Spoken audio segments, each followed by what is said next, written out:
Bem, hoje o nosso tema, na continuidade então dos nossos encontros, é Hegel e a razão dialética como justificadora do drama histórico. Tudo que é real é racional, tudo que é racional é real. Uma identificação, portanto, entre realidade e razão. A experiência da realidade é racional e a razão é a experiência da realidade, na sua efetivação. Então, o devir é real porque ele é racional, né? E o racional é o que há de mais real, afinal de contas. O dia que vem do Sol, Na perspectiva do Weber, nas circunstâncias... A filosofia do Hegel tem sido considerada o conhecimento da língua, autorizado. Como Le Breton era o grande...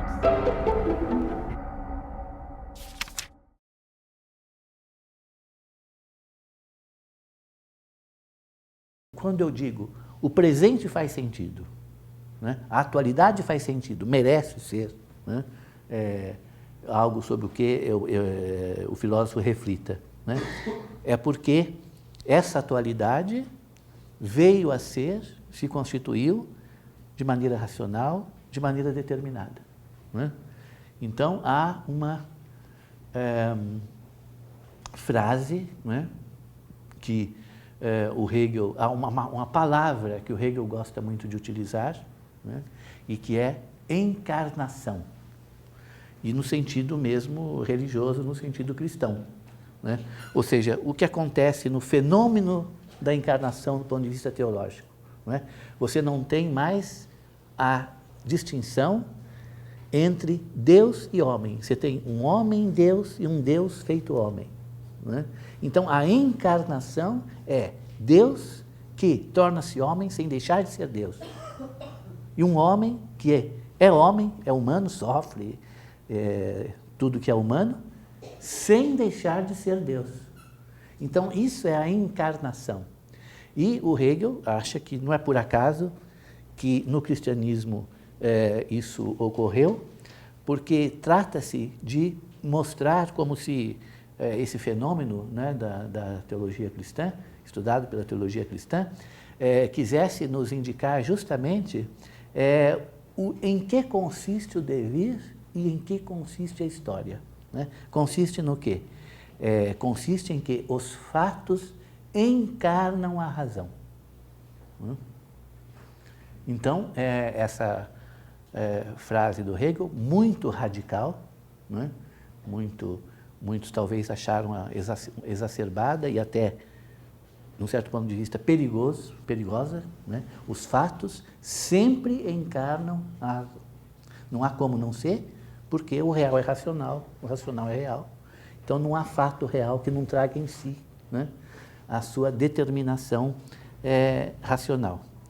Desde que nós vejamos esses fatos como realidades que vão se constituindo, né, ao longo de um processo histórico, né, dotado de racionalidade.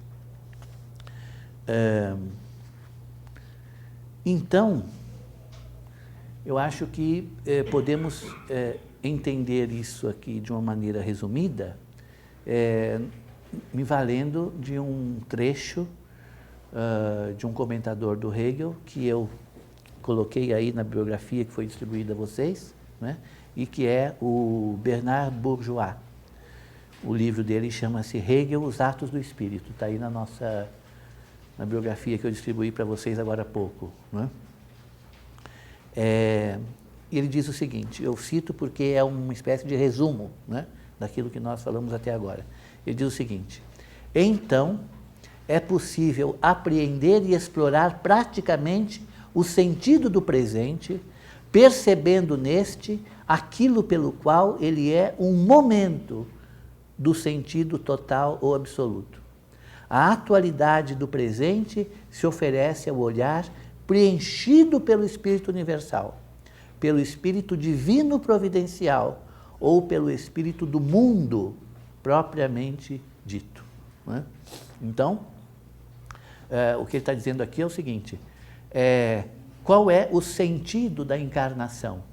A religião nos trouxe o sentido da encarnação, mas a religião, ela é um saber prévio à filosofia, né? A arte, a religião, depois a filosofia.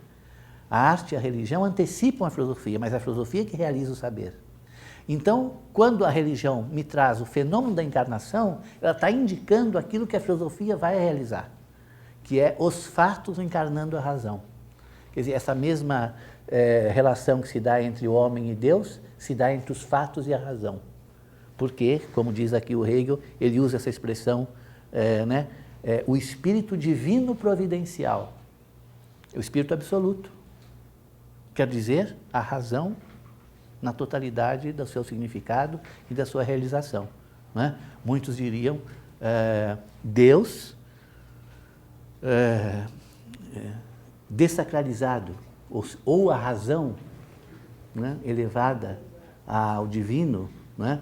Mas, enfim, um mundo laico, em que o papel de Deus é desempenhado agora pela razão com esse poder, né? Inclusive com esse poder de fazer com que os fatos a encarnem e a manifestem, né? Assim como um homem, né, um ser humano, manifestou Deus, quer dizer, manifestou o absoluto, né? Então, também agora os fatos, do ponto de vista filosófico, manifestam, né, a razão, que é soberana, é o único absoluto em que doravante se pode aceitar. Se é verdade que nós superamos a religião, né, então agora a razão é o único absoluto que eu posso aceitar, né? Então, veja bem, o momento do presente, ele deve ser percebido como um momento do absoluto. Então, o sentido do presente está inserido num sentido total. Por quê? O presente está inserido na totalidade. Então, quando eu viso o presente e me interesso por ele, é nesse sentido. Porque, senão, eu dou ao presente uma dimensão que o isola do tempo e o isola da história. Então, o Hegel percebe bem isso. A supervalorização do presente não é uma atitude histórica. É a pessoa se comportar como se o presente, a sua vida, a sua época, aquele dia, fossem absolutos. Quando não é. Aquilo tudo é passageiro, é histórico. Então, o sentido global está na história, na própria passagem, no próprio devir. Então, quando eu me interesso pelo momento presente, eu me interesso por tudo isso. E, portanto, tenho que ver como o presente se constitui e como ele vai deixando de ser para que a totalidade, né, vá se constituindo. Como ele é um momento da totalidade, né, e como a diferença do presente, o sentido que ele possa ter na sua singularidade, né, deve ser reconhecida, mas reconhecido como um momento da totalidade. Isso é algo difícil, né? Ou seja, como podemos entender que a história é feita de diferenças, cada momento tem a sua singularidade, cada época tem o seu perfil, essas diferenças fazem a história, né? Nos fazem perceber a história caminhando, né? Mas, ao mesmo tempo, a percepção dessas diferenças não deve me cegar para a totalidade, né, em que essas diferenças acabarão por se integrar no absoluto, no espírito absoluto, ou naquilo que alguns leitores de Hegel chamam de o fim da história. Né? Então, eu digo que é difícil, porque é uma relação eminentemente dialética, né, em que os opostos têm que se relacionar e a diferença tem que aparecer também como manifestação de uma identidade. Isso é dialético, né? A tensão dos opostos manifestando o real, e não uma coisa só, escolher ou isso ou aquilo, né? Então, diferença e igualdade, né? Diferença e identidade, diferença produzida na história, mas também essa totalidade igual a si mesma, que é o absoluto, né? As duas coisas lá estão. Então, quando Hegel diz os fatos encarnam a razão, Ele quer dizer, os fatos, o mais corriqueiro dos fatos, desde que ele seja real e histórico, de alguma forma ele manifesta a razão, manifesta a totalidade, porque ele não tem sentido senão ali, dentro daquele plano, né, de realização. Então, ele é diferente de um outro fato e ele é diferente da totalidade, mas ao mesmo tempo ele a manifesta, né? E ele a manifesta dessa forma, nesse sentido, dialeticamente. Dialeticamente quer dizer, manifesta-se no próprio momento em que se opõe. Manifesta alguma coisa no próprio momento em que se opõe àquilo. Que é assim que é a dialética, a relação de opostos, né? Não uma relação de harmonia, uma relação de opostos. Então, o real se manifesta por via da oposição, por via dessa contradição, né? Então, ou seja, o pensamento de Hegel exige um tipo de racionalidade que permite reconhecer os vínculos entre os elementos opostos, quer dizer, as tensões constitutivas da realidade, né? E principalmente esse aqui que nós citamos agora, o vínculo entre a diferença e a identidade, para nós completamente opostos, mas dialeticamente relacionados, né? De um lado, eu não posso dizer que os momentos, as experiências do presente são apenas relativos e não são nada diante do todo, só fazem sentido em relação ao todo.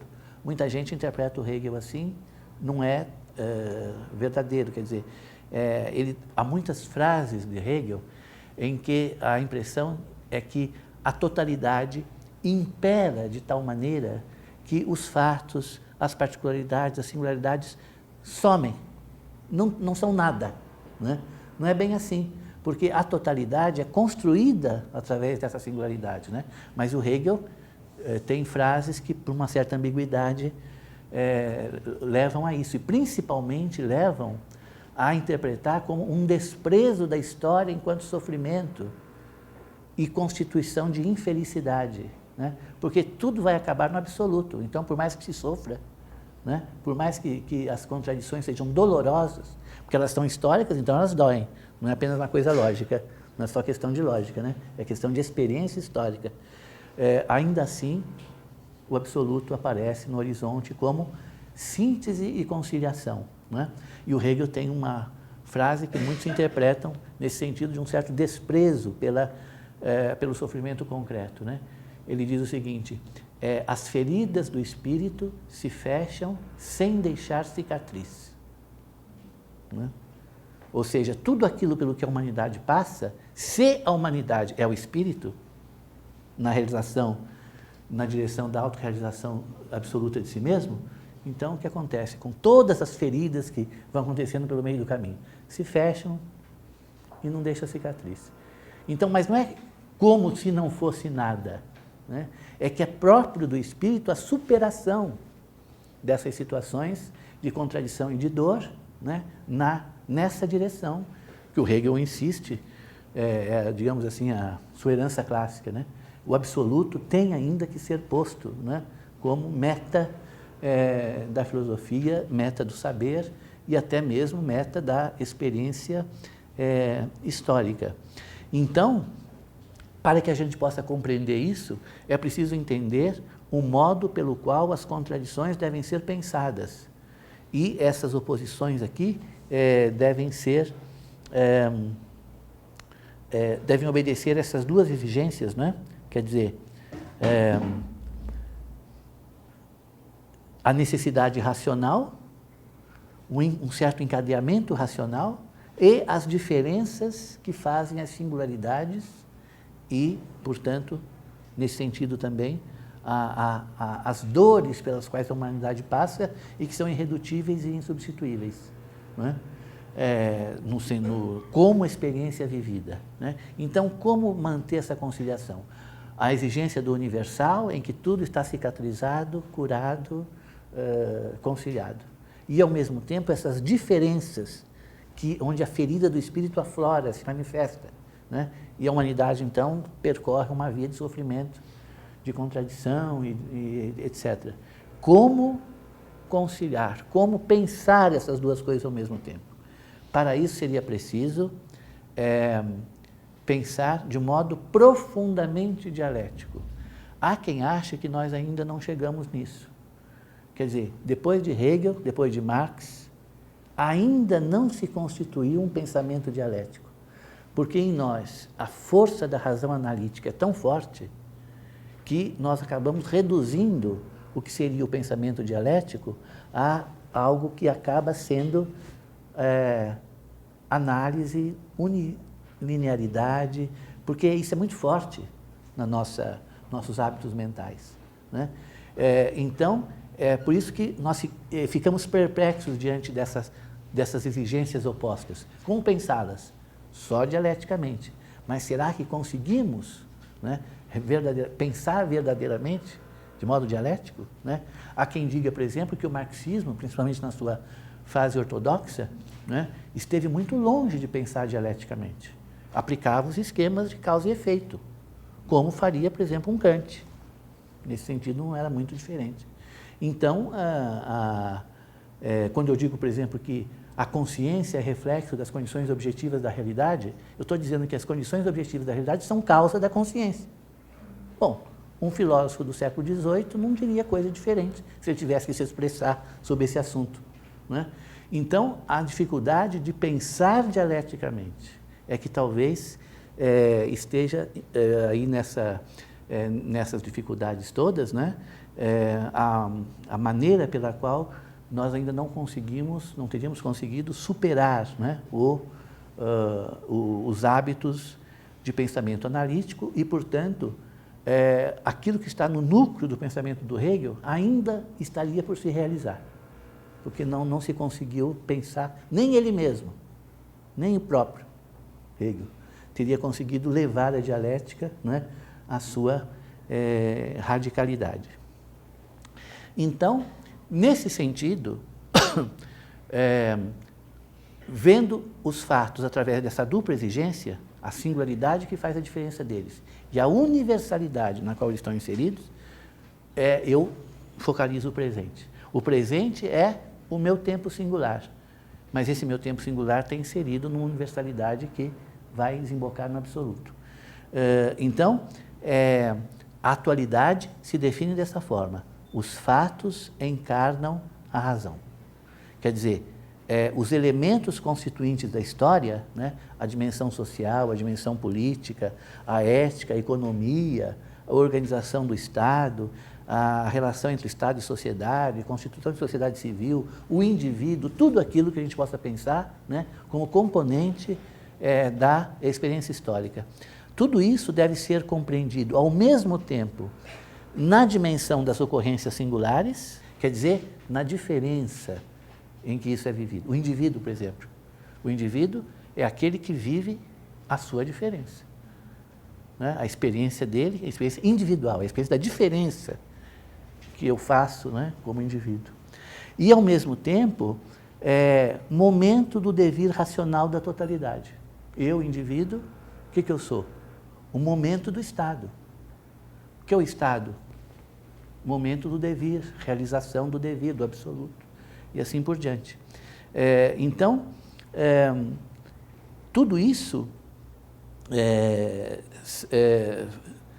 são problemas, né, que devem ser pensados e resolvidos, que se põem para o Hegel, mas que, de certa forma, também se põem para nós, não é?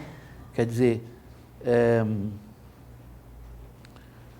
o mundo contemporâneo coloca essas exigências, né, da particularidade, da universalidade, do indivíduo, da totalidade, da liberdade, da necessidade, da multiplicidade, da unidade. Tudo está aí, né, como que esperando para ser pensado de maneira conjunta, mas sem redução de um ao outro. Como fazer isso, né? Bom, a resposta é ao mesmo tempo simples e complicadíssima. Isso é dialética, né? Agora, como pensar dialeticamente? Aí já entramos, né, numa outra grande dificuldade. Então, Porque esse autor que eu citei aí na biografia de vocês, o Bernard Bourgeois, ele diz o seguinte, as coisas se realizam de maneira conjunta e antinômica.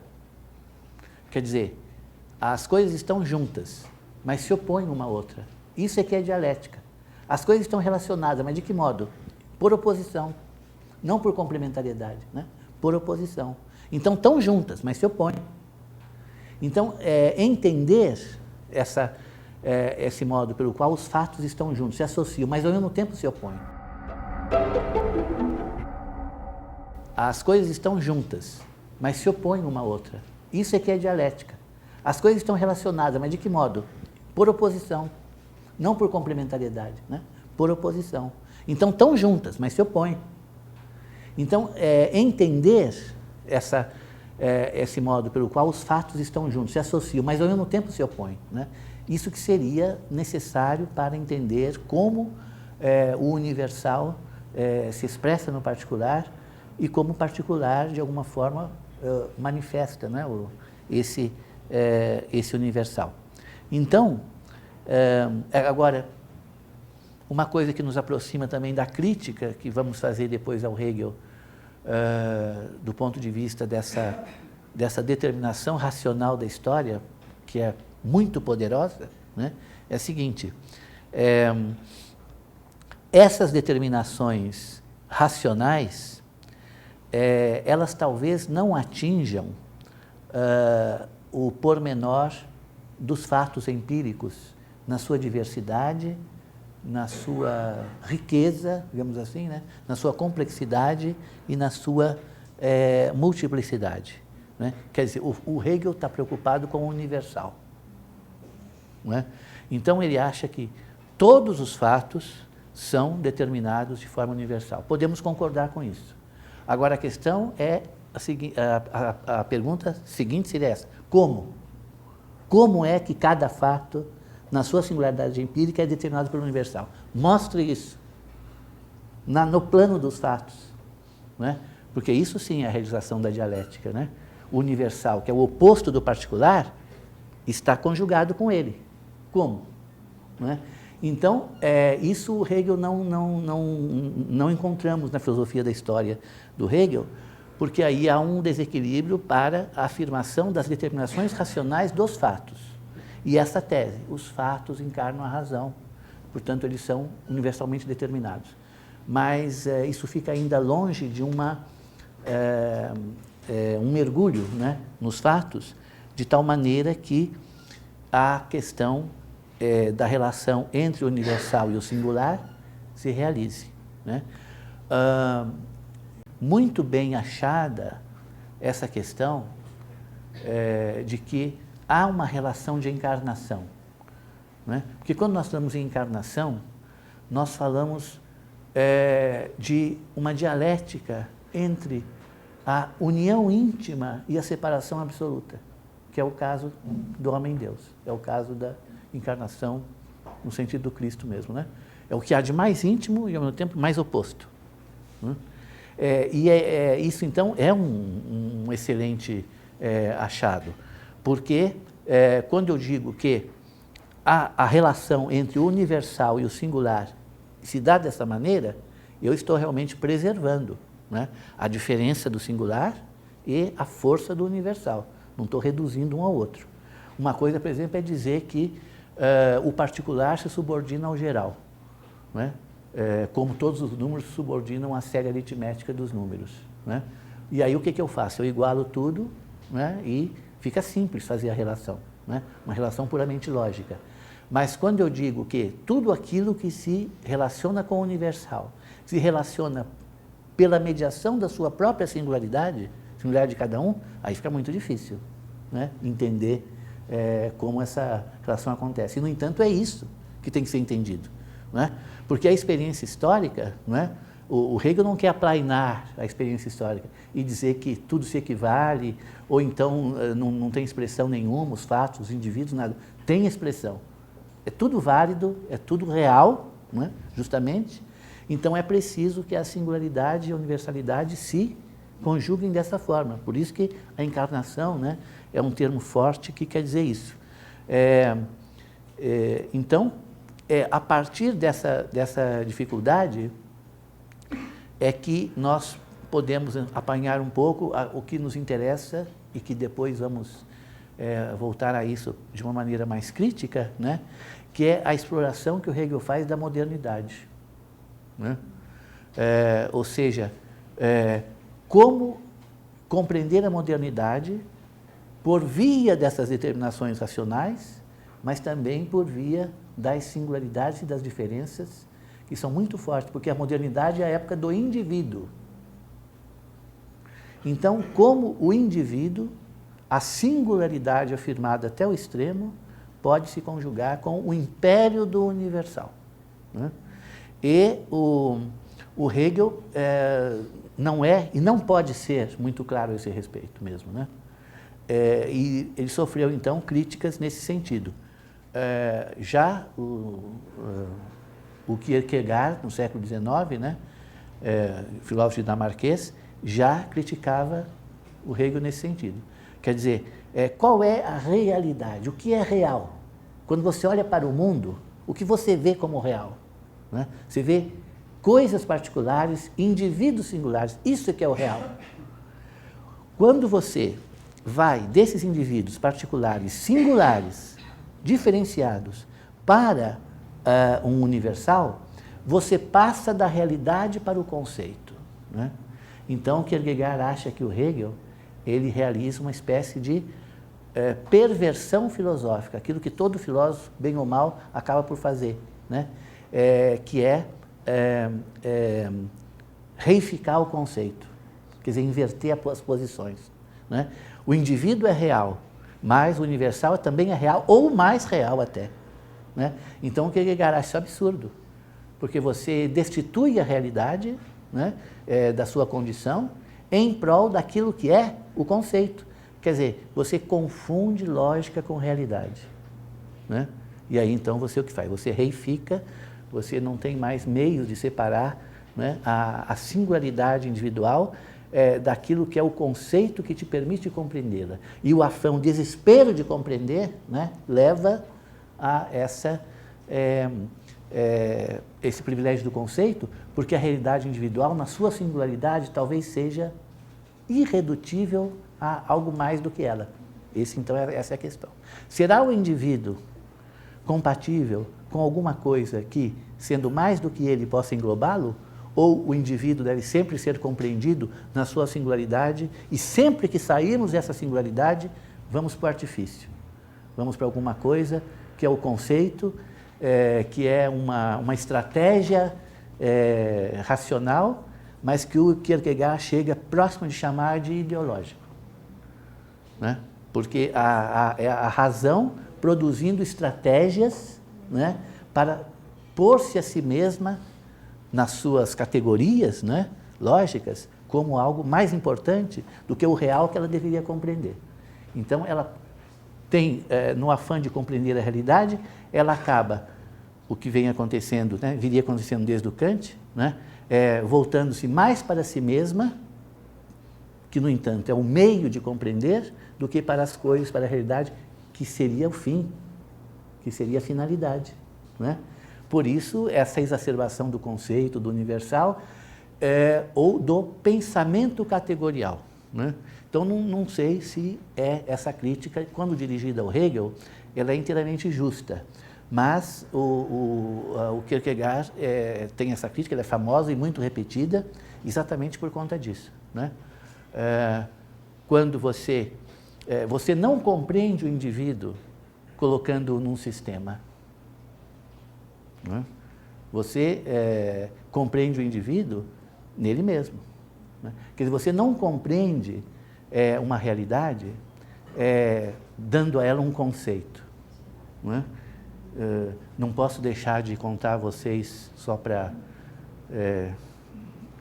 um intervalinho de gracejo, uma coisa que um médico me disse uma vez, que eu estava com um problema meio complicado e ninguém acertava, os médicos não acertavam, e havia então nomes para isso, é isso, é aquilo, não sei o que e tal. síndrome disso, síndrome daquilo. Aí eu fui lá e disse, ele falou assim, então, o que os médicos têm dito? Eu falei, é isso, síndrome disso, síndrome daquilo, paraná, paraná.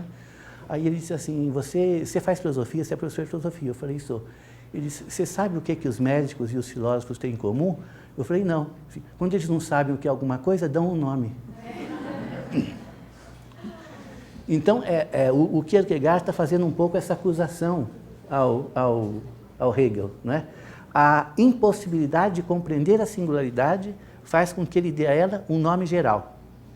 E com isso, essa aparente abrangência dá a ilusão de compreender, como se compreender fosse conter alguma coisa em outra. Não, compreender é considerar o singular na sua singularidade, não englobá-lo em outra coisa, misturá-lo com outra coisa, diluir justamente, né, o que ele teria de individual. Então, o que nós vamos, quando abordarmos o Baudelaire, o que isso vai nos servir para mostrar que a extraordinária complexidade manifestada pela interdependência entre o indivíduo e as condições objetivas na época moderna, né? Quer dizer, qual é a relação de extraordinária complexidade que desafia mesmo a razão, né? Que faz com que a subjetividade moderna esteja em relação, porque tem que estar, com as condições objetivas históricas que fazem a modernidade, né? Ou seja, o que é que faz com que a sensibilidade de Baudelaire à modernidade seja um tipo de compreensão dessa modernidade e o que nós precisamos fazer para colocar esta sensibilidade subjetiva não como uma coisa isolada ou até, por vezes, se faz até patológica, mas relacionada com condições objetivas. Responde à história, né? O Sartre tem uma frase que é muito significativa.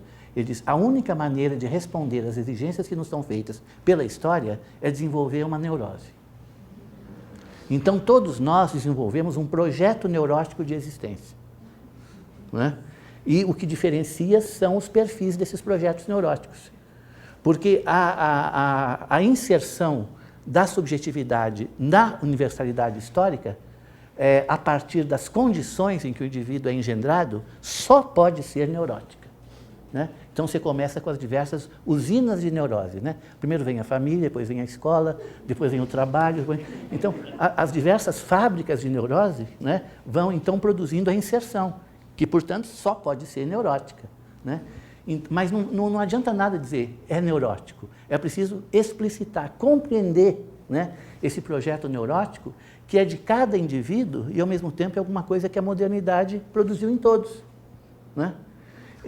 Então, isso é muito importante para a gente levar em conta essa crítica que faz o Kierkegaard, né? É o indivíduo é real, é ele que conta, é ele que tem que ser compreendido, né? Quando nós formos entender de que maneira a sensibilidade baudelairiana ela é um tipo de contato, de compreensão, né, dessa, de interpretação, né, dessa realidade moderna. Quer dizer, nós dizemos a realidade em que Baudelaire viveu, mas também podemos dizer, e conjuntamente, a realidade que ele viveu, né? Não a realidade em que ele viveu, a realidade que ele viveu. E é isso que vai nos ensinar esse outro livro que eu citei aí, que nós vamos usar posteriormente, que é o livro do Marshall Berman, Tudo que é sólido se desmancha no ar, né?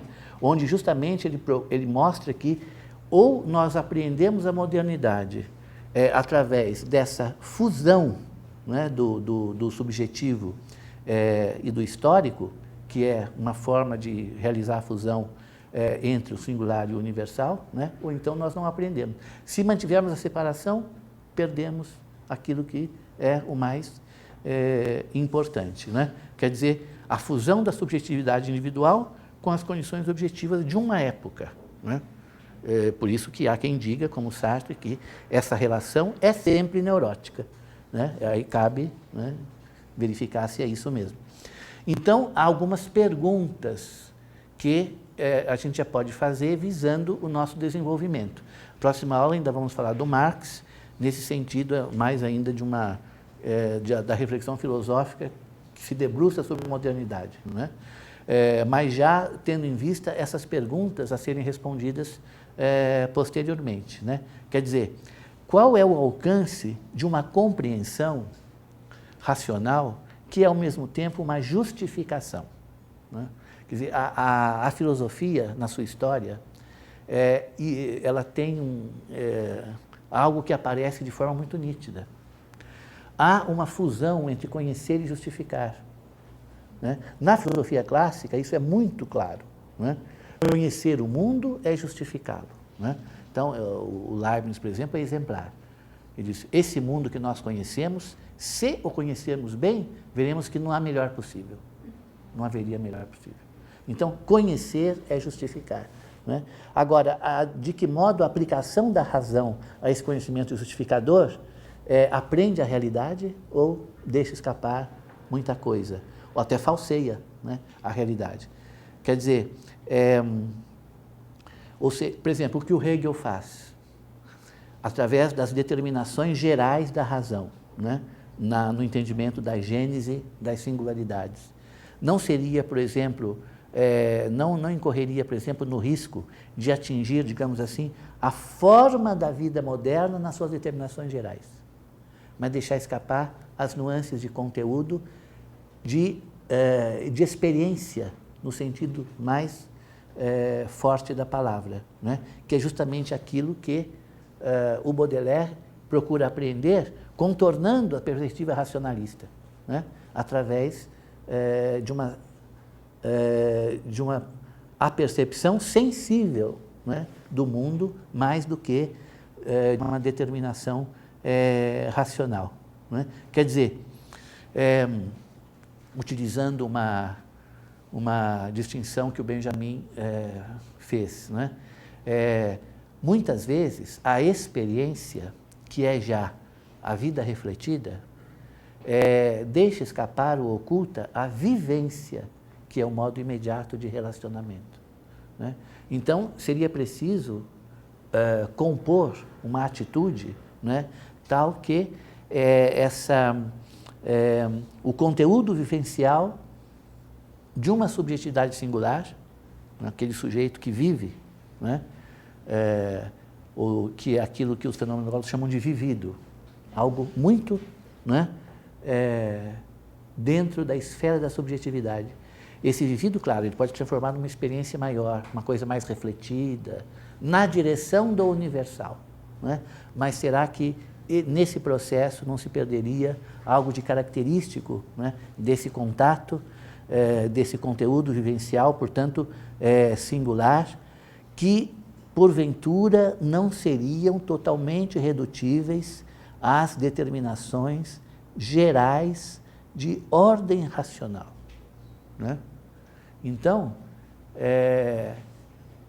em suma, né, o que a gente vai tentar compreender é que se, numa perspectiva, por exemplo, a hegeliana, se ela fosse correta, se ela for correta, nós teríamos a possibilidade de compreender racionalmente a sensibilidade moderna. Isso que, na esfera do Baudelaire, a gente chama de sensibilidade moderna. O que é isso? Hegel diria, algo a ser compreendido, algo a ser integrado nas determinações racionais. Será? Então, essa é a pergunta, né?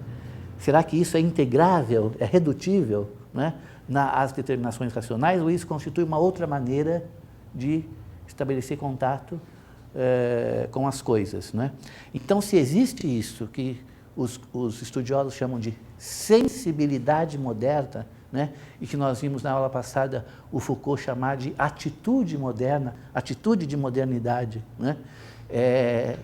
A primeira questão a ser vista é se uma perspectiva racionalista dá conta dessa sensibilidade, se a integra, né, no universo de racionalidade, ou se é preciso manter uma certa distância entre a compreensão racional e a compreensão sensível, não é, do mundo moderno.